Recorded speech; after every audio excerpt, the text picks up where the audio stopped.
Ndugu yangu mpendwa katika jina la Bwana wetu Yesu Kristo, mimi ni mtume Joseph Julius Gweriama. Ni kiongozi na msimamizi wa huduma ya urejesho wa maadili ya kanisa. Ndugu yangu mpendwa, ninaleta kwako neno la Mungu kutoka katika kitabu cha Mithali 24 mstari wa 3. Biblia inasema, nyumba hujengwa kwa hekima na kwa ufahamu huthibitika. Nyumba hujengwa kwa hekima na kwa ufahamu huthibitika.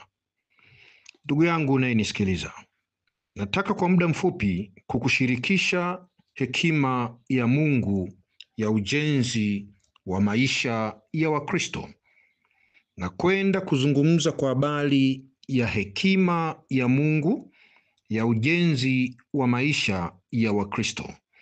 Kwa hiyo neno ambalo ninalisimamia ni Mithali 24 mstari ule wa 3, mahala ambako Biblia inasema nyumba hujengwa kwa hekima na kwa ufahamu huthibitika. Ndugu yangu mpendwa, neno hili tunapoenda kulitafakari, unapaswa ujiulize maswali mawili au matatu. Biblia inaposema nyumba hujengwa kwa hekima, inamaanisha nini? Nyumba ni nini? Na hekima ni nani? Sasa, nyumba ni eneo linaloweza kujengwa kwa ajili ya kumpa mwanadamu hifadhi au mnyama au ndege. Nyumba inajengwa kwa ajili ya kumpa mwanadamu hifadhi, ndege, nyama. Nyumba inaweza kujengwa pia kwa ajili ya kuhifadhi kama gara la chakula. Nyumba inaweza ikajengwa kwa matumizi mbalimbali, ikawa nyumba ya kulala wageni, ikawa nyumba ya kuweka gari.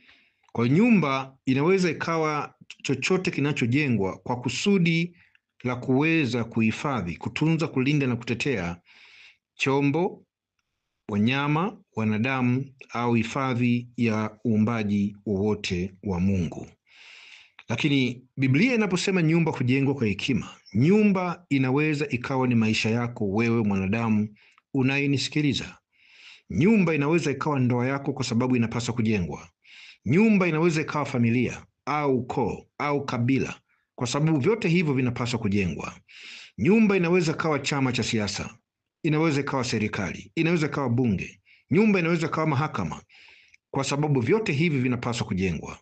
Nyumba inaweza ikawa taifa, taasisi, shirika, kampuni, eneo la utawala, kiwanda. Nyumba inaweza ikawa jamii kwa sababu jamii inapaswa kujengwa. Inaweza ikawa jumuiya, jumuiya ya vijana, jumuiya ya wazazi kwa sababu zote zinapaswa kujengwa. Nyumba inaweza ikawa shule au chuo kwa sababu vyote hivyo vinapaswa kujengwa. Nyumba inaweza ikawa klabu ya mchezo kama Simba, Yanga. Hizi klabu zinajengwa kila siku. Nyumba inaweza ikawa mradi au kikundi au jimbo la utawala. Nyumba inaweza ikawa Umoja wa Mataifa kwa sababu unapaswa kujengwa. Nyumba inaweza ikawa bara au kanda kama SADC, COMESA, ECOWAS au Jumuiya ya Afrika Mashariki au Jumuiya ya Ulaya. Nyumba inaweza ikawa kanisa. Kwa hiyo nyumba inaweza ikawa eneo lolote lile la maisha ya wanadamu linalojengwa au lililojengwa au linalopaswa kujengwa. Sasa, baada ya kujua nyumba ni nini, Biblia inasema nyumba hujengwa kwa hekima. Kumbuka, Biblia inasema nyumba hujengwa kwa hekima. Hatujaambiwa hapa kwamba nyumba hujengwa kwa matofali. Hatujaambiwa kwamba nyumba hujengwa kwa mawe. Hatujaambiwa kwamba nyumba hujengwa kwa miti. Biblia inasema nyumba hujengwa kwa hekima. Hekima ndiye mjenzi wa nyumba.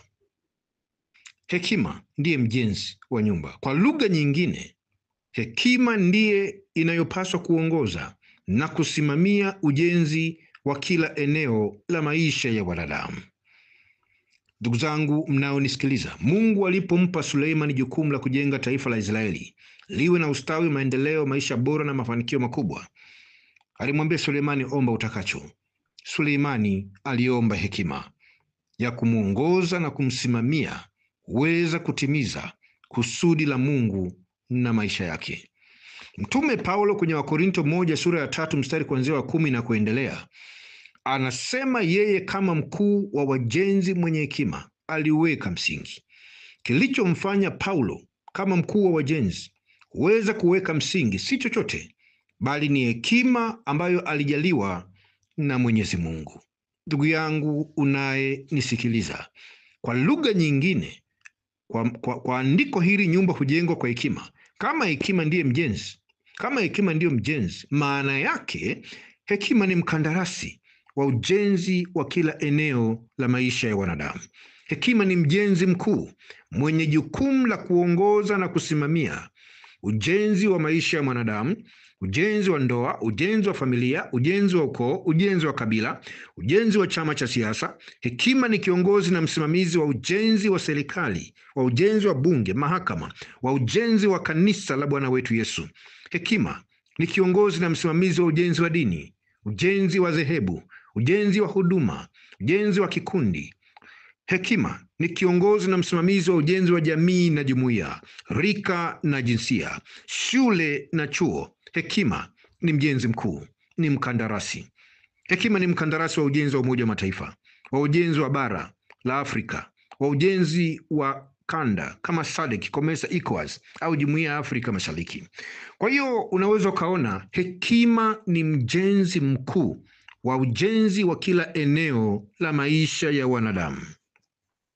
Baada ya kujua hekima ni nani, swali linalojitokeza hapa, kama Biblia inasema nyumba hujengwa kwa hekima na kwa ufahamu huthibitika, hekima, tujiulize swali hili: hekima anajengaje nyumba? Hekima anajengaje nyumba? Hekima anajengaje maisha yako mwanadamu? Hekima anajengaje ndoa yako, familia yako, ukoo wako, kabila lako?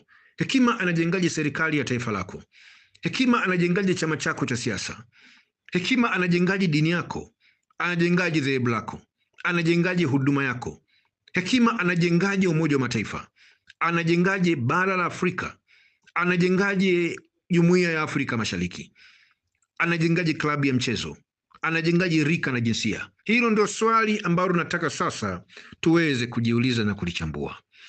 Sasa Biblia inaposema nyumba hujengwa kwa hekima, maana yake hekima ndiye mjenzi. Anajengaje nyumba?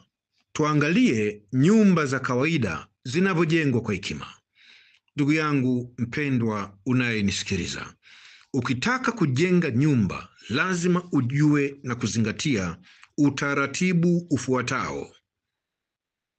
Kwa lugha nyingine, Biblia inaposema nyumba hujengwa kwa hekima, maana yake nyumba hujengwa kwa utaratibu, kwa sababu hekima ni utaratibu. Mtu mwenye hekima ni mtu wa utaratibu, ni mtu anayependa order. Any person who has the anointing of apostolic is a man or woman of order. Order, utaratibu, utaratibu. Sasa hekima anajengaje nyumba? Tuangalie nyumba za kawaida duniani zinavyojengwa. Ndugu yangu unayenisikiliza, mtu wa kawaida Mtanzania akitaka kujenga nyumba, utaratibu gani unatumika? Moja, lazima kwanza awe na maono ya ujenzi wa nyumba tarajiwa.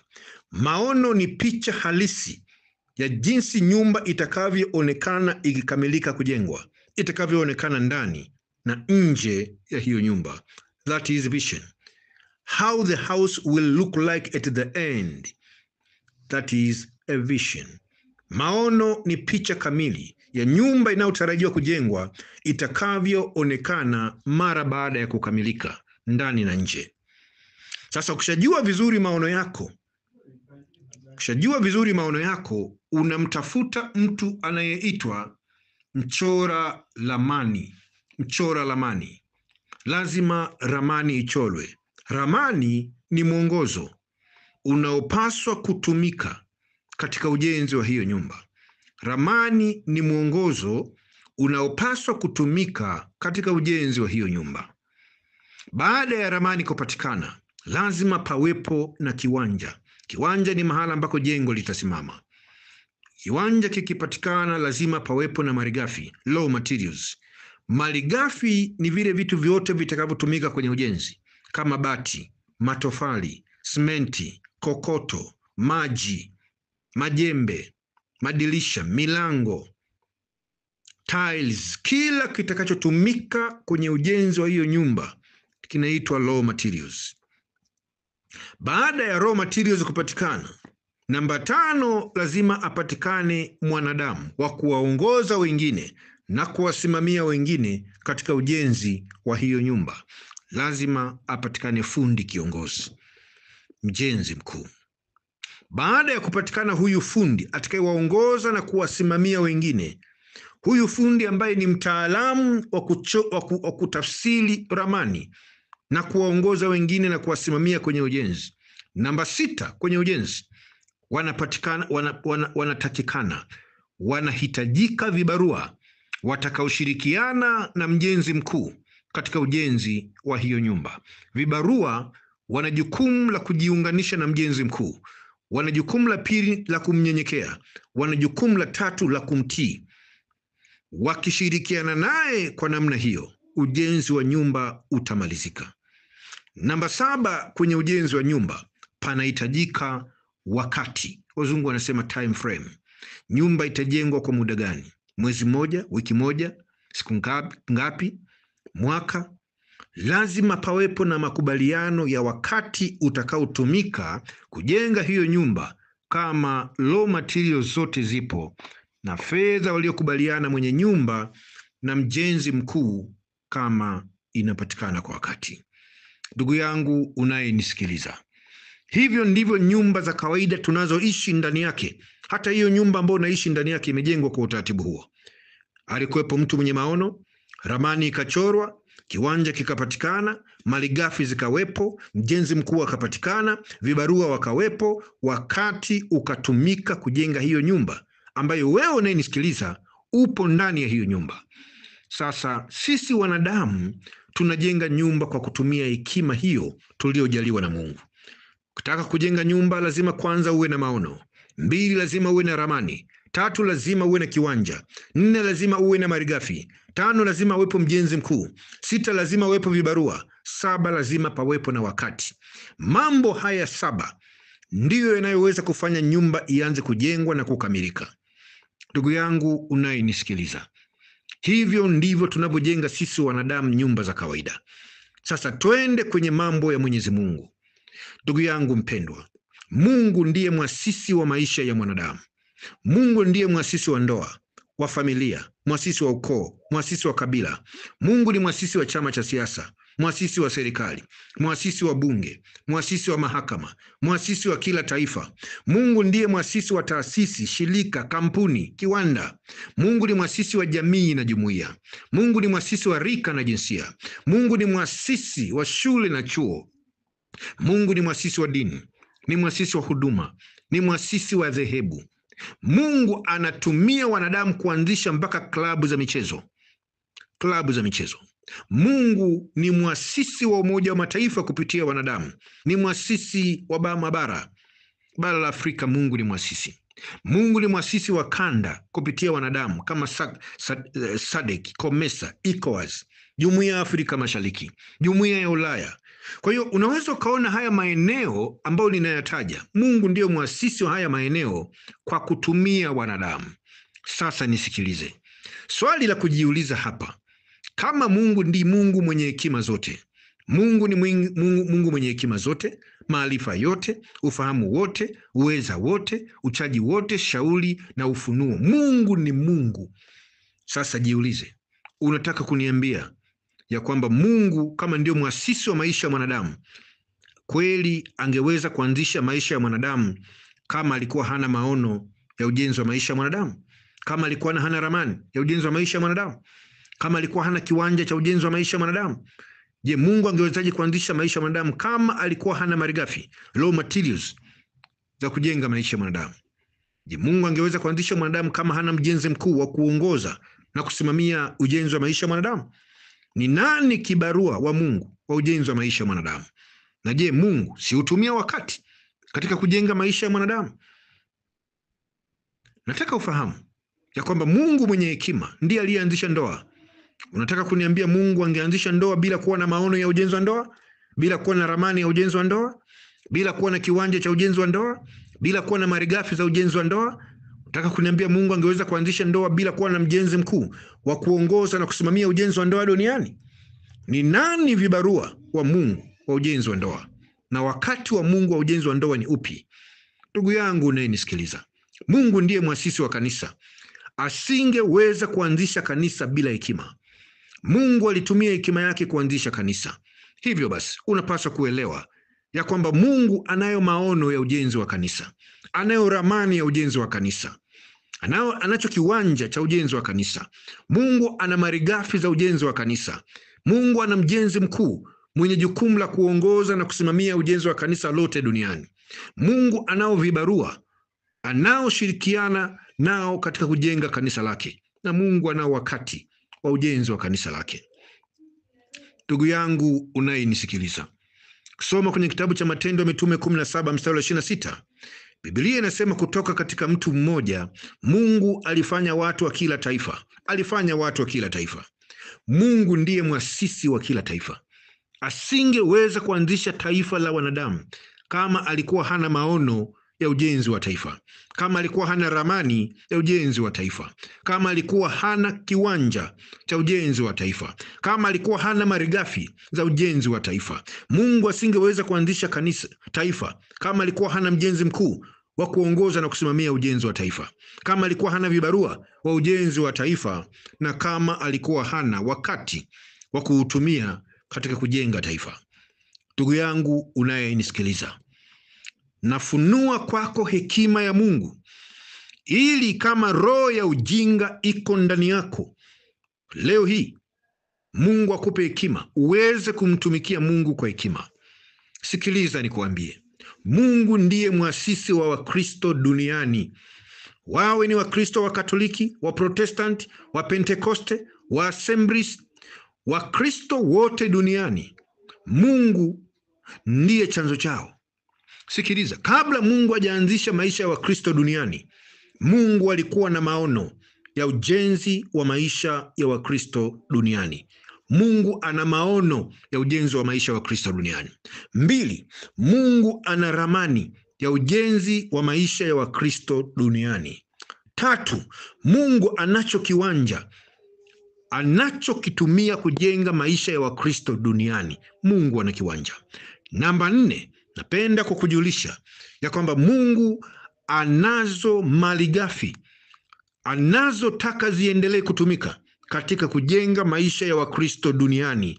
Mungu ana raw materials. Namba 5, Mungu anaye mjenzi mkuu, anaye mkandarasi aliyemtuma kuongoza na kusimamia ujenzi wa maisha ya Wakristo duniani. Jina lake ni Roho Mtakatifu. Namba 6, Mungu anao vibarua aliyowainua kwa ajili ya kushirikiana na Roho Mtakatifu kuweza kujenga maisha ya Wakristo sawasawa na maono yake, kwa kufuata ramani yake na kwa nguvu ya Roho Mtakatifu. Vibarua wa Roho Mtakatifu wa ujenzi wa maisha ya Wakristo wanaitwa mitume, wanaitwa manabii, wanaitwa wachungaji, wainjilisti, waalimu, wazee wa kanisa, mashemasi, maaskofu. Hawa wote ni vibarua wa Roho Mtakatifu wanaoshirikiana na Roho Mtakatifu kuhakikisha wanajenga maisha ya Wakristo sawasawa na maono ya Mungu, kwa kuifuata ramani ya Mungu ya ujenzi wa maisha yao. Mwisho, Mungu anao wakati wa ujenzi wa kanisa. Ana wakati wa ujenzi wa kanisa, na kanisa likikamilika kujengwa, kanisa litaanza kutumika sawasawa na makusudi ya Mungu ya kutumia kanisa lake. Maki nyumba ikikamilika kujengwa, si inaanza kutumika? Kwa hiyo Mungu anajenga kanisa lake ili aweze kulitumia.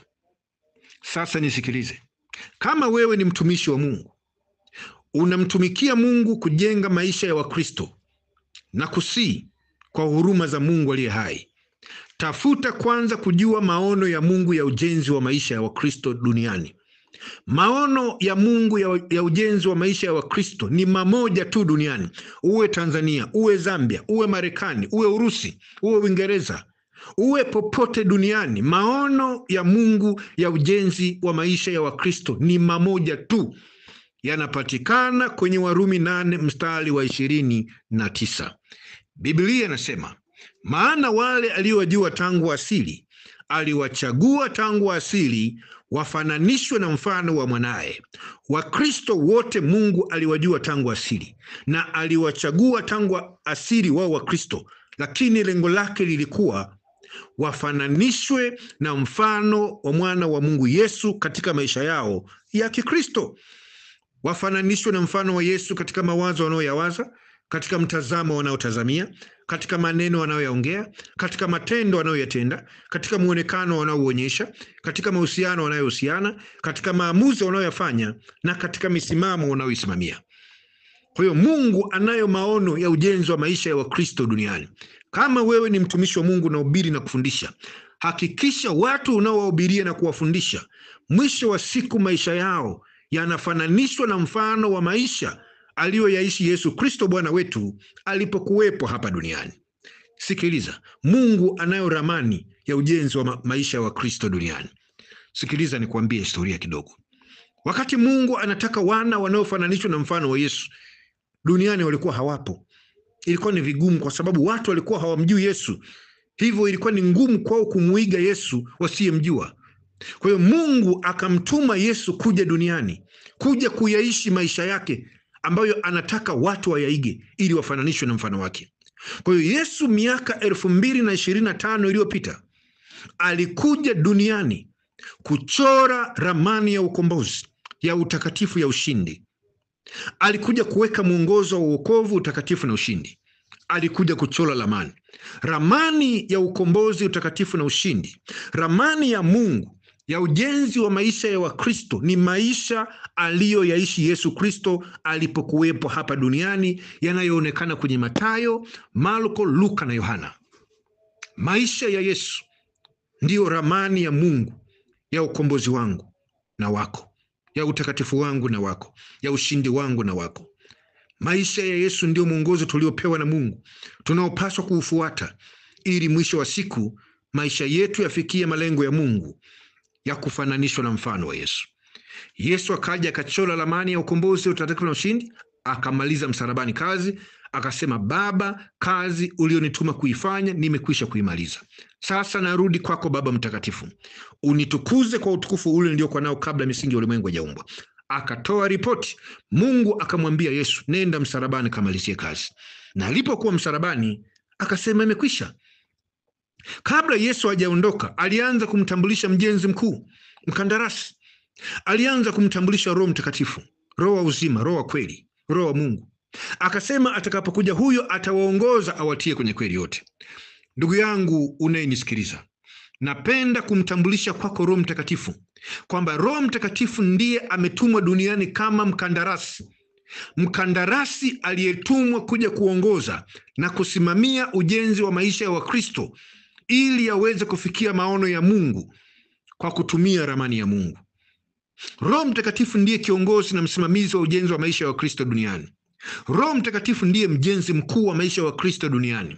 Roho Mtakatifu ndiye mkandarasi aliyepewa ukandarasi na Mungu wa kuongoza na kusimamia ujenzi wa maisha ya Wakristo duniani. Roho Mtakatifu alipokuwa anakuja duniani, alikuja na maono, akiwa anajua maono ya Mungu ya ujenzi wa maisha ya Wakristo. Alikuja akijua ramani ya Mungu ya ujenzi wa maisha ya Wakristo. Na wale mitume wa mwanzo walikuwa ni kama vibarua wa Roho Mtakatifu aliyoshirikiana nao. Walimnyenyekea na kumtii, wakafanikiwa kumjengea Mungu kanisa linalofananishwa na mfano wa mwanaye Yesu Kristo. Kanisa lenye unyenyekevu, lenye utii, kanisa lenye wokovu, utakatifu na ushindi. Ndugu yangu unayenisikiliza, nataka nikwambie wazi, kiwanja cha Mungu cha ujenzi wa maisha ya Wakristo ni mioyo ya Wakristo. Ndani ya moyo wa mwanadamu kuna maeneo 8. Ndani ya mioyo kuna maeneo 8. Eneo la kwanza la moyo linaitwa mawazo. Eneo la pili mtazamo. Eneo la tatu maneno ya kinywa. Eneo la 4 ni maneno ya kinywa, 4 matendo. Eneo la 5 ni muonekano. Eneo la 6 ni mahusiano. Eneo la 7 ni maamuzi, na eneo la 8 ni misimamo. Haya maeneo 8 yaliyo ndani ya moyo wa mwanadamu ndiyo yanafanya uwanja wa Mungu wa kujenga maisha ya Wakristo. Tunaposema kiwanja cha Mungu cha ujenzi wa maisha ya Wakristo, tunamaanisha mioyo ya Wakristo duniani. Kanisa la Mungu au Ukristo au Wakristo wanajengwa kwa kujengwa mawazo yao, kwa kujengwa mtazamo wao, kwa kujengwa maneno yao ya vinywa, matendo yao, muonekano wao, mahusiano yao, kwa kujengwa maamuzi yao na kwa kujengwa misimamo yao. Tunapofundisha na kuhubiri, lengo ni kuwajenga Wakristo wafananishwe na mfano wa Yesu. Tunawachonga Wakristo kwa mahubiri yetu na mafundisho yetu. Tunachonga mawazo yao yafanane na Yesu, tunachonga mtazamo wao ufanane na Yesu, tunachonga maneno yao ya vinywa yafanane na Yesu, tunachonga matendo yao, muonekano wao na mahusiano yao yafanane na Yesu. Tunahubiri na kufundisha kuchonga Wakristo maamuzi na misimamo yao ifanane na Yesu, ili waweze kufikia kusudi la Mungu la kufananishwa na mfano wa mwana wa Mungu Yesu Kristo. Ndugu zangu mnaonisikiliza, kama nilivyosema, malighafi tulizopewa na Mungu kwa ajili ya ujenzi wa maisha wa Kristo duniani ni karama 9 za Roho Mtakatifu, huduma 5 na neema mbalimbali. Hizi ni raw materials, malighafi, neema mbalimbali: neema ya fadhili, neema ya kuwa na mali, neema ya utajiri, neema ya kuwa na fedha, neema ya kuwa na madaraka, neema ya kuwa na uongozi, neema ya kuwa na kipaji cha hekima, kipaji cha kusifu na kuabudu, kipaji cha kuimba tenzi. Tumepewa neema mbalimbali na karama mbalimbali na huduma mbalimbali kwa lengo na hivyo vitu kutumika kama raw materials, kama malighafi, kuweza kuwajenga Wakristo maisha yao yafananishwe na mfano wa maisha aliyoyaishi Yesu Kristo Bwana wetu hapa duniani. Warumi 8 mstari wa 29. Ndugu yangu unayenisikiliza, Roho Mtakatifu ndio mjenzi mkuu wa ujenzi wa maisha ya Wakristo duniani, na mitume, manabii, wainjilisti, wachungaji na walimu, wazee wa kanisa, mashemasi, maaskofu, hawa ni vibarua wa Roho Mtakatifu. Wao ni vibarua. Hawa watumishi hawa, mitume, manabii, wainjilisti, wachungaji na walimu, wazee wa kanisa na mashemasi, maaskofu, hawa ni vibarua. Wamealikwa na Roho Mtakatifu washirikiane naye katika ujenzi wa maisha ya Wakristo. Hawa ni waalikwa tu. Na ndio maana watumishi wa Mungu hawapaswi kualikwa na Roho Mtakatifu alafu wanakuja kwenye site kujenga wakiwa na maono yao. Huo ni upumbavu.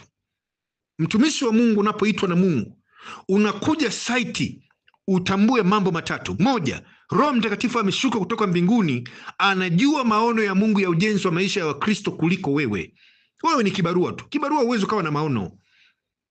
Maono unaotakiwa kuyatumikia ni maono ya mjenzi mkuu ambaye ni Roho Mtakatifu. Roho Mtakatifu ameshuka kutoka mbinguni na maono ya Mungu ya ujenzi wa maisha ya Wakristo. Ameshuka na ramani ya Mungu ya ujenzi wa maisha ya Wakristo. Ameshuka na nguvu, raw materials, nguvu ya kuvuta wema na fadhili, kuvuta materials. Roho Mtakatifu anayo nguvu. Wewe mtumishi wa Mungu, mtume, nabii, mwinjilisti, mchungaji, mwalimu, mzee wa kanisa, shemasi, askofu, wewe ni kibarua. Umewahi kuona wapi kwenye site kibarua na yeye anasema ana maono yanayopingana na maono ya mjenzi mkuu, ya mkandarasi? Kibarua unachotakiwa wewe ni kujiunganisha na mkandarasi. Wewe ni kumnyenyekea mkandarasi. Wewe ni kumtii mkandarasi. Roho Mtakatifu wa Mungu, yeye ni mkandarasi. Mkandarasi ndiye mwenye maono, amepewa na mwenye nyumba. Mkandarasi ndiye mwenye ramani, amepewa na mwenye nyumba. Mkandarasi ndiye mwenye rasilimali, ndio mwenye malighafi. Roho Mtakatifu ana nguvu za kuvuta fedha, mali, utajiri, karama, huduma. Roho Mtakatifu ana kila kitu cha kuweza kumsaidia kutimiza kazi yake kama mkandarasi. Wewe kibarua unapoalikwa kwenye site, acha ujinga. Tumikia maono ya mkandarasi. Tumikia ramani ya mkandarasi. Mtumikie mkandarasi. Leo hii watumishi wa Mungu wote duniani tungeacha upumbavu na ujinga wa kila mtu kusema ana maono. Wote tukaamua kukumbatia maono ya Roho Mtakatifu ya ujenzi wa maisha ya Wakristo. Tukakumbatia ramani ya Roho Mtakatifu ya ujenzi wa maisha ya Wakristo.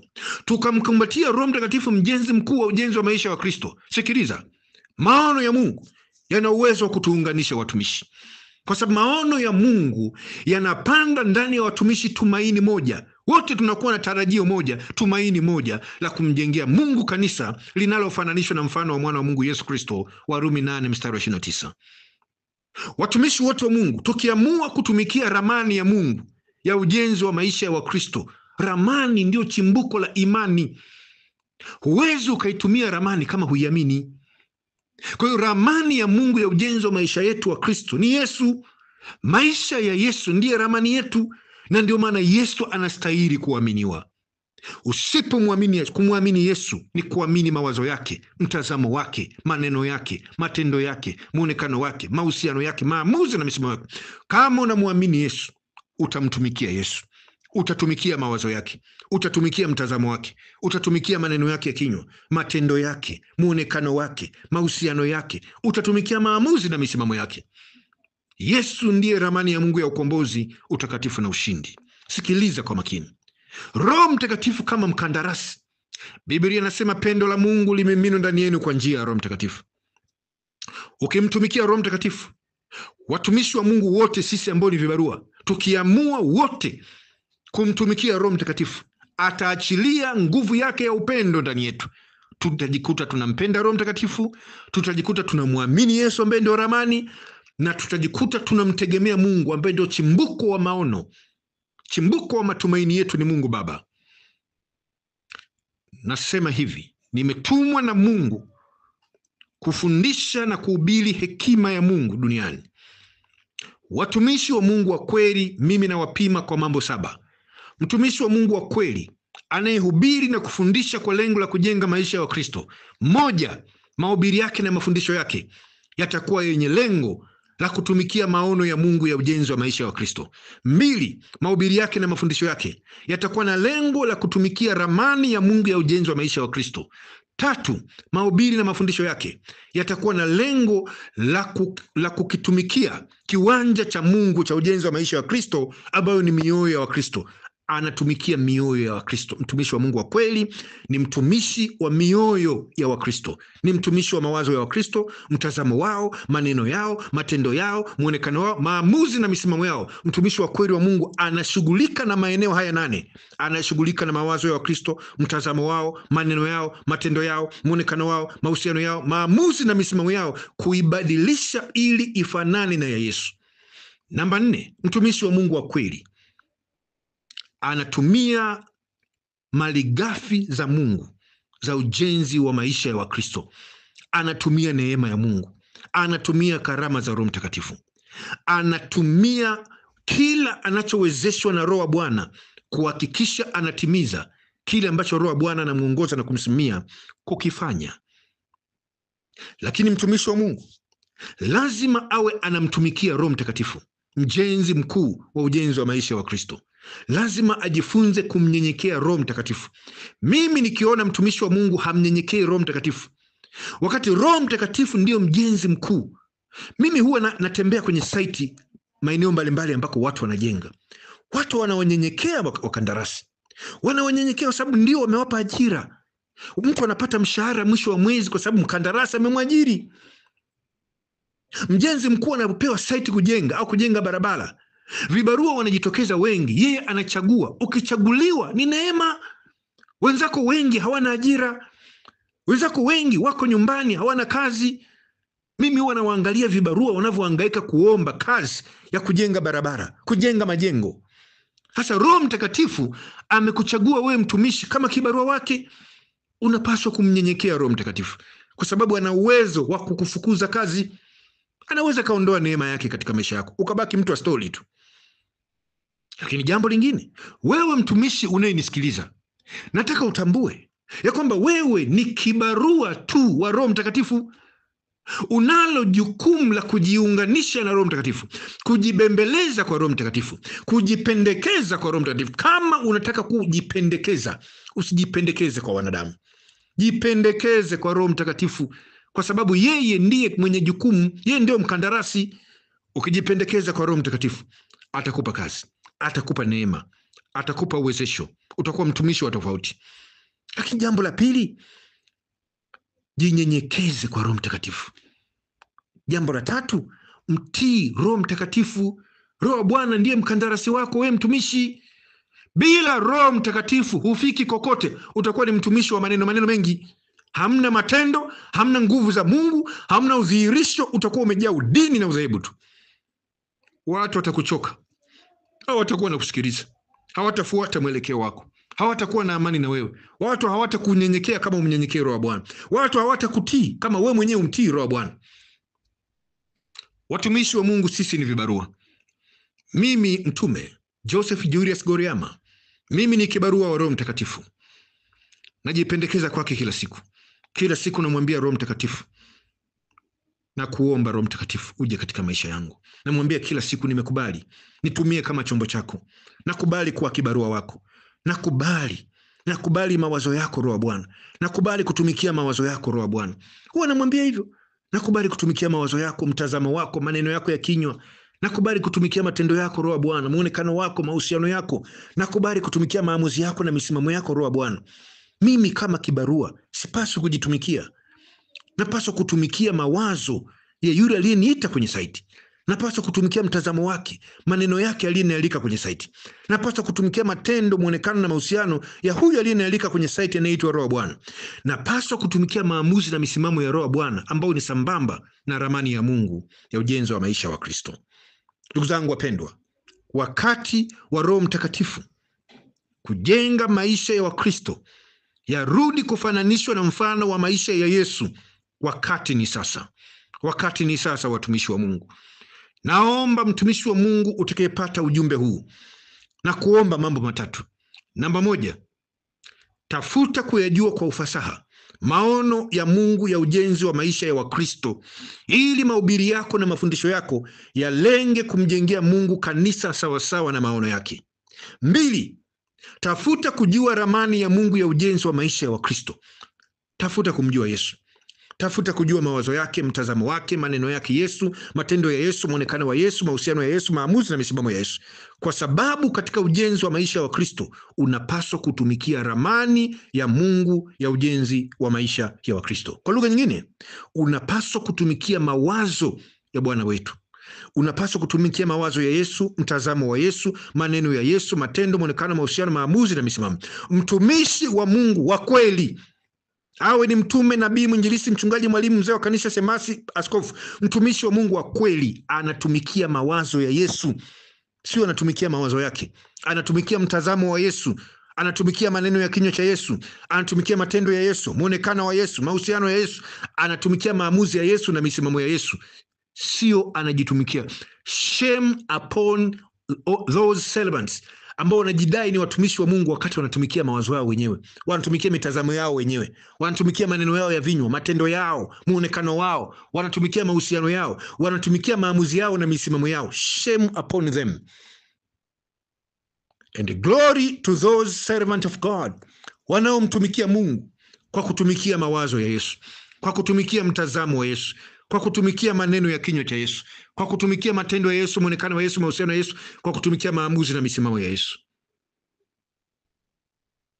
Mwisho, wewe mtumishi wa Mungu, namba 3, jiunganishe na Roho Mtakatifu. Wewe ni kibarua. Huna nguvu wewe ya kuhubiri na kufundisha ukamjengea Mungu kanisa linalofananishwa na mfano wa Yesu, sawa sawa na Warumi 8:29. Huna nguvu wala mamlaka bila msaada wa Roho Mtakatifu. Kwa hiyo mnyenyekee Roho Mtakatifu, mtii, mtambue katika maisha, mkubali, mpokee, mkaribishe katika maisha yako, akuongoze na kukusimamia kama kibarua, uweze kufundisha na kuhubiri mahubiri na mafundisho yatakayobadilisha watu mawazo yao, mtazamo wao, maneno yao, matendo yao, muonekano wao, maamuzi na misimamo yao.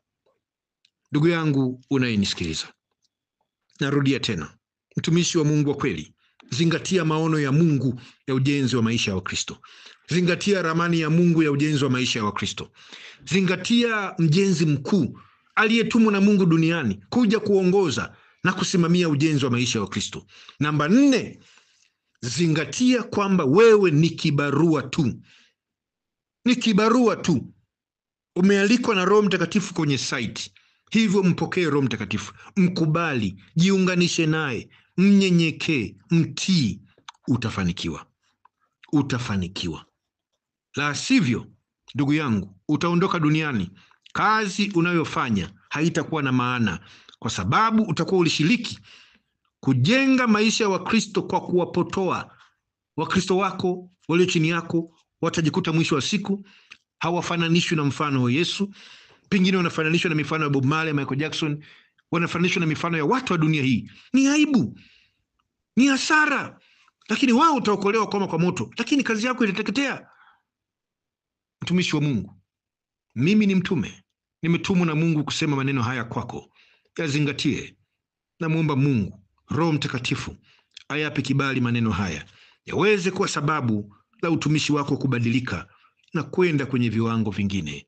Ndugu zangu watumishi wa Mungu, asanteni kwa kunisikiliza. Mimi ni mtume wa urejesho wa kanisa, Joseph Julius Goriama.